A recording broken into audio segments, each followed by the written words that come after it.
అందరికీ నమస్తే. This is Sai Kumar. Welcome back to Shri Sai tutorial. ఈరోజు న్యూస్ పేపర్స్లో వచ్చినటువంటి విద్యా ఉద్యోగానికి సంబంధించి చాలా అప్డేట్స్ అయితే ఉన్నాయి. వాటన్నింటికి సంబంధించిన పూర్తి వివరాలను అయితే మనం క్లియర్గా తెలుసుకుందాం. ఇలాంటి క్వాలిటీ కంటెంట్తో పాటు టెట్ డిఎస్ ఇతర పోటీ పరీక్షలకు సంబంధించిన రెగ్యులర్ లేటెస్ట్ అప్డేట్స్, అదేవిధంగా ఫ్రీ క్లాస్ గైడెన్స్ అనేటువంటిది కూడా మీరు పొందాలి అనుకుంటే ఈ వీడియో క్రింద ఉన్నటువంటి సబ్స్క్రైబ్ బటన్ని క్లిక్ చేసుకొని పక్కనే ఉన్నటువంటి ఆల్ నోటిఫికేషన్ బెల్ ఐకాన్ని క్లిక్ చేస్తే నేను చేసేటువంటి ప్రతి వీడియో కూడా నోటిఫికేషన్ రూపంలోకి అయితే రావడం అనేటువంటి జరుగుతుంది. ఇక మొదటి అంశం చూసుకుంటే భారీగా దరఖాస్తులు 2 రోజుల పాటు సీటెట్ ఎగ్జామ్ అనేటువంటి అంశాన్ని అయితే చూస్తున్నాం.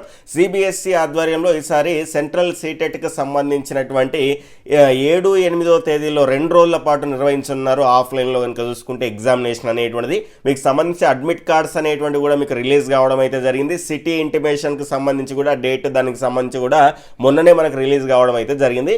2 రోజుల పాటు ఈ ఎగ్జామ్ అనేటువంటిది కండక్ట్ చేయనున్నారు. దగ్గర ప్రాంతంలోనే ఇక్కడ తెలంగాణలో కనుక చూసుకుంటే వరంగల్, హైదరాబాదు ఈ దగ్గర ప్రాంతంలో ఉన్నటువంటి వాళ్ళకి సంబంధించి ఆ దగ్గరలోనే వరంగల్ దగ్గర ఉంటే వరంగల్, హైదరాబాద్ దగ్గర ఉంటే హైదరాబాద్కు సంబంధించిన సెంటర్ అనేటువంటిది కేటాయించడం అయితే జరిగింది. క్లియర్గా ఒకసారి చెక్ చేసుకునే ప్రయత్నం అయితే చేయండి. అడ్మిట్ కార్డులో ఈ రకంగా డీటెయిల్స్ అనేటువంటి ఉంటాయి. మీకు సంబంధించిన సెంటర్ డీటెయిల్స్ అనేటువంటివి ఈ రకంగా ఉండడం అనేటువంటి జరుగుతుంది. దాని తర్వాత కనుక చూసుకుంటే ఇక్కడ క్లియర్గా మనం చూడొచ్చు. నెక్స్ట్ మీకు సంబంధించిన application number, rule number, date of birth ఇవన్నీ క్లియర్గా ఉన్నాయా లేదా ఒకసారి క్లియర్గా చెక్ చేసుకునే ప్రయత్నం అయితే చేయండి. ఇక్కడ ఫోటోగ్రాఫ్ అనేటువంటిది ఉంటుంది, సిగ్నేచర్ అనేటువంటిది ఉంటుంది. దాని తర్వాత కనుక చూసుకుంటే ఇక్కడ ఈ రకంగా మీరు లాంగ్వేజ్ 1 అనేటువంటిది ఏది పెట్టుకున్నారు, లాంగ్వేజ్ 2 అనేటువంటిది ఏడు పెట్టుకున్నారు, మీకు సంబంధించిన ఎగ్జామ్ అనేటువంటిది ఎప్పుడు ఉంటుంది అనేటువంటిది క్లియర్గా ఇక్కడ మెన్షన్ చేసి అయితే ఉంటుంది. మీకు సంబంధించిన సెంటర్, దానికి సంబంధించిన అడ్రస్ అనేటువంటిది కూడా మీకు క్లియర్గా ఇక్కడ మెన్షన్ చేసి ఉంటారు. దాని తర్వాత దానికి సంబంధించిన ఇన్స్ట్రక్షన్స్ అనేటువంటివి క్లియర్గా మీరు చదువుకునే ప్రయత్నం అయితే చేయండి. ఏమేమి తీసుకెళ్ళి అవన్నింటికి సంబంధించి కూడా మీకు క్లియర్గా నేను తెలియజేసేటువంటి ప్రయత్నం అయితే చేస్తాను. అయితే చాలామంది ఈసారి కనుక చూసుకుంటే టీచర్స్ కూడా రాస్తూ ఉన్నటువంటి సందర్భాన్ని చూస్తున్నాం కాబట్టి ఈ లాంగ్వేజ్ 1, లాంగ్వేజ్ 2 అనేటువంటిది రాసే దగ్గర చాలామంది తప్పులు చేస్తారు. దానికి సంబంధించి కూడా సపరేట్గా మీకు వీడియో అనేటువంటిది అందించేటువంటి ప్రయత్నం అనేటువంటి చేస్తాను. ఇంట్రెస్ట్ ఉన్న వాళ్ళు ఎవరైనా ఉంటే కామెంట్ సెక్షన్లో తప్పకుండా తెలియజేసేటువంటి ప్రయత్నం అయితే చేయండి. ఇది సీటెట్కి సంబంధించినటువంటి అప్డేట్ అండి. ఇక గతంలో ఒక్కరోజు మాత్రమే పరీక్షలు జరిపే ఆనవాయితీ ఉండగా మునుపెన్నడూ లేనంతగా ఈసారి ఏకంగా 25.30 లక్షల దరఖాస్తులు రావడంతో రోజుకు 2 విడతల చొప్పున 2 రోజుల పాటు జరపనున్నారు. దేశవ్యాప్తంగా 140 నగరాలు, పట్టణాల్లో పరీక్షా కేంద్రాలు ఏర్పాటు చేశారు. కేంద్రీయ విశ్వవిద్యాలయాలు, జవహర్ నవోదయ విద్యాలయాలు తదితర వాటిలో టీచర్ పోస్టులకు సంబంధించి సీటెట్ అనేటువంటిది తప్పనిసరిగా మనకు అర్హత అనేటువంటిది అడుగుతాడు. ఎందుకంటే చాలా పోస్టులు అనేటువంటి కూడా పడ్డాయి. ఈఎంఆర్ఎస్కి సంబంధించి కానీ, దాని తర్వాత కేవీఎస్, ఎన్విఎస్ కలిపి నోటిఫికేషన్ అనేటువంటిది వచ్చింది. పిఆర్టీ ఉద్యోగాలకు మనకు సీటెట్కి సంబంధించిన పేపర్ 1 అవసరం ఉంటుంది. అదేవిధంగా మిగిలినటువంటి టీజీటీ ఉద్యోగాలకు పేపర్ 2 అనేటువంటిది అవసరం ఉంటుంది. ఈసారి ఇన్ సర్వీస్ టీచర్లు కూడా చాలామంది రాయడం వల్ల ఇక్కడ చూసుకుంటే ఎక్కువ అప్లికేషన్స్ అనేటువంటివి రావడం అనేటువంటిది అయితే జరిగినటువంటి సందర్భంలో 2 రోజుల పాటు ఈ రకంగా పరీక్షలు అనేటువంటివి నిర్వహిస్తున్నారు ఆఫ్లైన్లో. ఖచ్చితంగా మీరు ఒకసారి మీ అడ్మిషన్ కార్డ్ అనేటువంటి చెక్ చేసుకునేటువంటి ప్రయత్నం అనేటువంటిది అయితే చేయండి. ఇన్స్ట్రక్షన్స్ కూడా క్లియర్గా మీరు చదువుకునేటువంటి ప్రయత్నం అయితే చేయండి.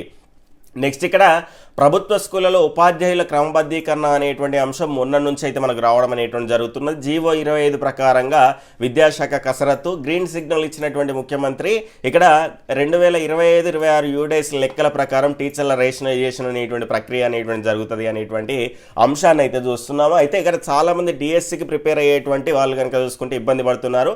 సందర్భంగా ఈ రకమైనటువంటి టెట్ 2026 పరీక్షలను పకడ్బందీగా నిర్వహించిన నేపథ్యంలో డిఎస్సి నిర్వహణ పైన మాట్లాడిన సందర్భంలో సీఎం గారు ఇక్కడ చూసుకుంటే ఈ విషయాన్ని ప్రస్తావించినట్లు విద్యాశాఖ అధికారులు చెప్తున్నారు. గత కొన్ని సంవత్సరాలుగా ప్రభుత్వ పాఠశాలలో చేరుతున్న విద్యార్థుల సంఖ్య తగ్గుతుండగా ప్రైవేట్ స్కూల్స్లో చేరుతున్నటువంటి విద్యార్థుల సంఖ్య పెరుగుతుంది. ప్రస్తుతం రాష్ట్రంలో ప్రభుత్వ పాఠశాలలో విద్యార్థి ఉపాధ్యాయుల నిష్పత్తి 15 మంది విద్యార్థులకు ఒక ఉపాధ్యాయుడు ఉన్నట్టుగా తేలింది. 62 లక్షల మంది విద్యార్థులు 1 నుంచి 10వ తరగతి వరకు విద్యను అభ్యసిస్తుండగా అందులో ప్రభుత్వ పాఠశాలలో కేవలం 16.50 లక్షల మంది విద్యార్థులు మాత్రమే ఉన్నారు. ఇక్కడ దీనికి సంబంధించి 24,235 సర్కారు బడులు ఉంటే మొత్తంగా చూసుకుంటే ఈ నేపథ్యంలో 16,57,812 మంది విద్యార్థులు ఉన్నారు. ఉపాధ్యాయ విద్యార్థి నిష్పత్తి 15 లోపే ఉంది. అయితే ఇక్కడ ఆర్టీఈ నిబంధనల ప్రకారం 30 మంది విద్యార్థులకు ఒక టీచర్ ఉండాలి. రాష్ట్ర వ్యాప్తంగా మంజూరైనటువంటి టీచర్ పోస్టులు కనుక చూసుకుంటే 1,25,583 ఉండగా ప్రస్తుతం వాటిలో 18,000కు పైగా టీచర్ పోస్టులు అనేటువంటివి ఖాళీగా ఉన్నాయి.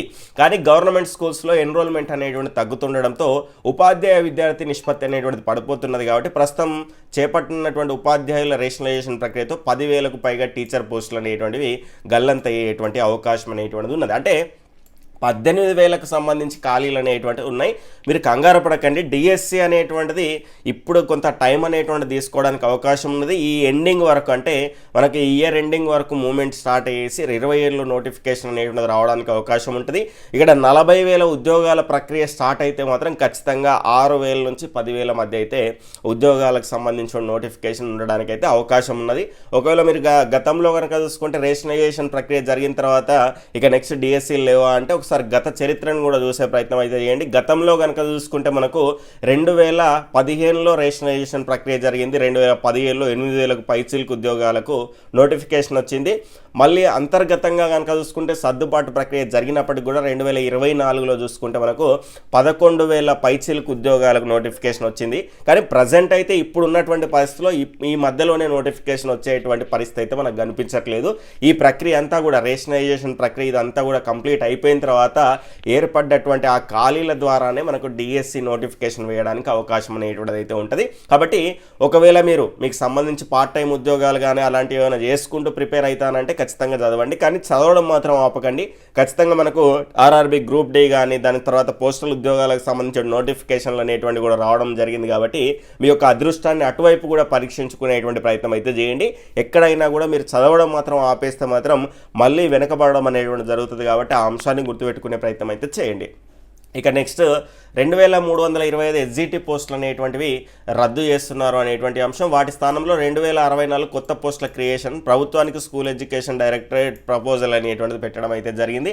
అంటే గతంలో మనం చూసినాం ఇక్కడ దీనికి సంబంధించి ప్రైమరీ స్కూల్లో ఉన్నటువంటి ఈ ఎస్జిటి పోస్టులను ఎందుకు కోత పెట్టారంటే హై స్కూల్లో హెడ్ మాస్టర్లు పీఈటీల పోస్టులను క్రియేట్ చేయడానికి కోసం దీనికి కోత పెట్టారు. దీనికి సంబంధించినటువంటి ఆర్టికల్ అనేటువంటిది క్లియర్గా ఉన్నది. గతంలో కూడా మనం మాట్లాడుకున్నా ఉన్నాం.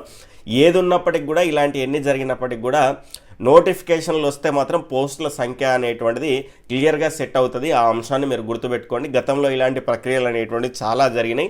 అయినప్పటికీ కూడా నోటిఫికేషన్లు వచ్చినాయి. కానీ లేట్ అయినా కొద్దీ నిరుద్యోగులకు సంబంధించి కొంత ఇబ్బంది అనేటువంటిది చాలా పెరిగిపోతూ ఉంటుంది. కాబట్టి ఆ అంశాన్ని ప్రభుత్వం కూడా క్లియర్గా అర్థం చేసుకొని జాబ్ క్యాలెండర్ అనేటువంటి అంశాన్ని తొందరగా ముందుకు తీసుకొచ్చి ఆ ప్రక్రియలో ఏ ఉద్యోగాలు ఉంటాయి ఎన్ని ఉద్యోగాలు ఉంటాయి అనేటువంటి అంశం పైన ఒక క్లారిటీ ఇచ్చారనుకోండి, నిరుద్యోగ అభ్యర్థులు కనుక చూసుకుంటే ఎటువైపు వెళ్ళాలి, మరి సెంట్రల్కి సంబంధించిన ఉద్యోగాలు కూడా పడుతున్నాయి కాబట్టి అటువైపు వెళ్ళాలా, వీటి గురించి ఆలోచించాలనేటువంటి అంశం పైన ఒక క్లారిటీ అనేటువంటిది వస్తుంది. కాబట్టి ప్రభుత్వం ఆ రకంగా వీలైనంత తొందరగా నిర్ణయం తీసుకోవాలి.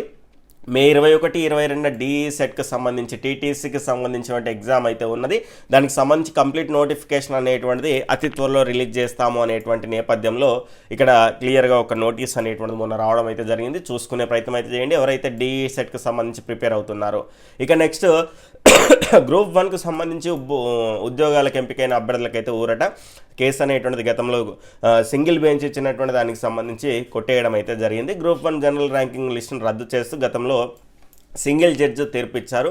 మెయిన్స్ జవాబుపత్రాలను మళ్ళీ మూల్యాంకనం చేయాలని పేర్కొన్నారు. సింగిల్ జడ్జి ఆదేశాలను టీజీపీఎస్సీ ఎంపికైన అభ్యర్థులు అప్పీల్ చేశారు. విచారణ చేపట్టినటువంటి సీజే ధర్మాసనం తీర్పు అనేటువంటిది ఆ తీర్పుని క్యాన్సిల్ చేస్తూ ఇవ్వడం అనేటువంటిది అయితే జరిగింది. ఇక్కడ అభ్యర్థులు కనుక చూసుకుంటే ఇక్కడ కొత్త ఉద్యోగాలకు అప్లై చేయాలంటే ముఖ్యంగా డిఎస్సి అభ్యర్థులు అయితే మనకు అప్డేట్ చేసుకోండి. కానీ మనకు డిఎస్సి అనేటువంటిది సపరేట్ నోటిఫికేషన్ ఇస్తారు కాబట్టి మీకు ఇబ్బంది అయితే ఉండదు. క్లియర్గా ఒకసారి చూసుకునే ప్రయత్నం అయితే చేయండి. మిగిలినటువంటి వాళ్ళు ఎవరైతే టీజీపీఎస్సీ ఉద్యోగాలకు మిగిలినటువంటి చేసుకుంటే పెద్ద నష్టం ఏం లేదు కాబట్టి ఖచ్చితంగా 25లోగా మీరు దీనికి సంబంధించి అప్డేట్ చేసుకోవాల్సి ఉంటుందట. కాబట్టి ఖచ్చితంగా మీరు యూజ్ చేసుకునే ప్రయత్నం అయితే చేయండి. ఈ అవకాశాన్ని ధృవపత్రాల పరిశీలన సులభతరం అనేటువంటిది అవుతుంది కాబట్టి మిగిలినటువంటివి కూడా అన్నీ అప్లోడ్ చేయమంటున్నారు. ఒకసారి క్లియర్గా చెక్ చేసుకునేటువంటి ప్రయత్నం అయితే చేయండి. Okay friends, bye, take care, జై హింద్.